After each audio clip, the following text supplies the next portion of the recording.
I have just finished testifying. I answered every one of their questions as fully as I could, based on what I knew, and what I knew is what I said in my statement this morning. I never met Jeffrey Epstein, never had any connection or communication with him. I knew Ghislaine Maxwell casually as an acquaintance, but whatever they asked me, I did my very best to respond.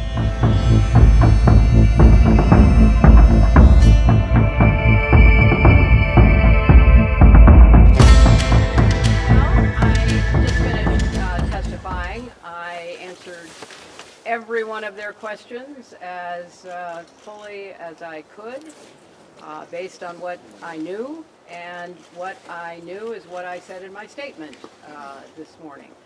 I never met Jeffrey Epstein, never had any connection or communication with him. I knew Ghislaine Maxwell casually as an acquaintance. But whatever they asked me, I did my very best to respond. It was disappointing that they refused to hold a public hearing, so I wouldn't have to be out here characterizing it for you. You could have seen it for yourself. We had asked for that. We think it would have been better for the committee and its efforts to gather whatever information they are seeking. We had a bit of a challenge in the beginning because we had agreed upon rules based on the fact it was going to be a closed hearing at their demand, and one of the members violated that rule, which was very upsetting because it suggested that they might violate other of our agreements. So we had to cease the hearing for a period of time until we could get assurances that no rules would be broken going forward, and we returned to answer questions repetitively, literally over and over again. I don't know how many times I had to say I did not know Jeffrey Epstein. I never went to his island. I never went to his homes. I never went to his offices. So it's on the record numerous times.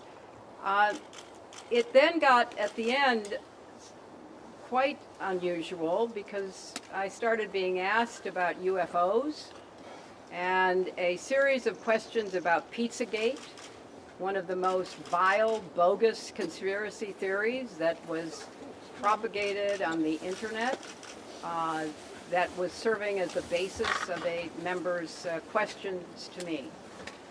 So I can only say that the best exchange that I had came at the very end, when, contrary to every other deposition they have taken, no Republican member asked any questions about Jeffrey Epstein or Ghislaine Maxwell to anyone else they have deposed. And in fact, the Republican members didn't even show up for the deposition of Les Wexner. And when I said that, I had to point out that the only questions that any Republican member asked of any of the people they deposed was of former Attorney General Bill Barr, when Chairman Comer asked him about the allegations, in his view, about Russia's involvement in my election in 2016. So at the very end of this hearing, after I made that point, I want to commend Chairman Comer for raising a series of significant questions that I responded to about the nature of the investigation and the areas that I thought should be explored. So I appreciated that. I want to see the truth come out. So that was a reassuring way to end a very long, repetitive deposition.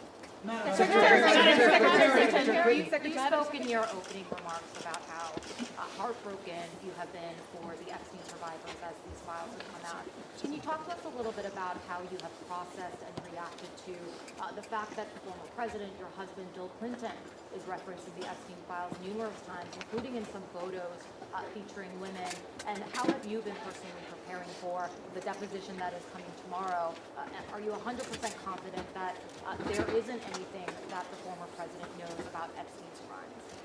I am, and I think the chronology of the connection that he had with Epstein ended several years before anything about Epstein's criminal activities came to light, and that he was charged and sadly given a sweetheart deal, which, as I said in my statement, had that not happened, perhaps his predatory behavior could have been stopped earlier. But I think it is fair to say that the vast majority of people who had contact with him before his criminal pleas in 2008 were like most people. They did not know what he was doing. And I think that that is exactly what my husband will testify to tomorrow. Madam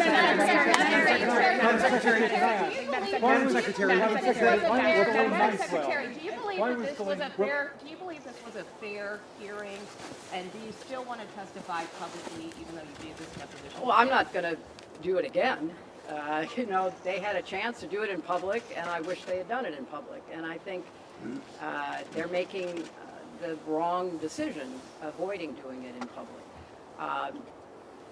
I thought it was very repetitive. I thought that they asked literally the same questions over and over again, which didn't seem to me to be very productive. And then, as I said, toward the end, you know, there were other questions that were totally off subject. So if they are going to fulfill their responsibilities to literally investigate the investigations, which is what they originally said was the scope of their work, I think they could have spent the day more productively. Madam Secretary, what was your reaction to President Trump was called? What is it, Madam Secretary?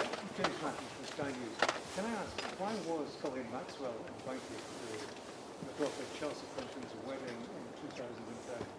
She'd already been mentioned in a civil lawsuit by Virginia Giuffre before that. Jeffrey Epstein had already been convicted before.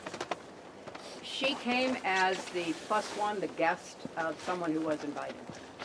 Madam Secretary, can you tell us your reaction, please, to the photos of your husband in the hot tub in the swimming pool? What message does it say that President Trump was I not don't know when the video will be out. I don't know when the transcript will be out. We've asked that they be out as quickly as possible, and then you can see. Madam Secretary, what was your reaction to the photos in the hot tub? We heard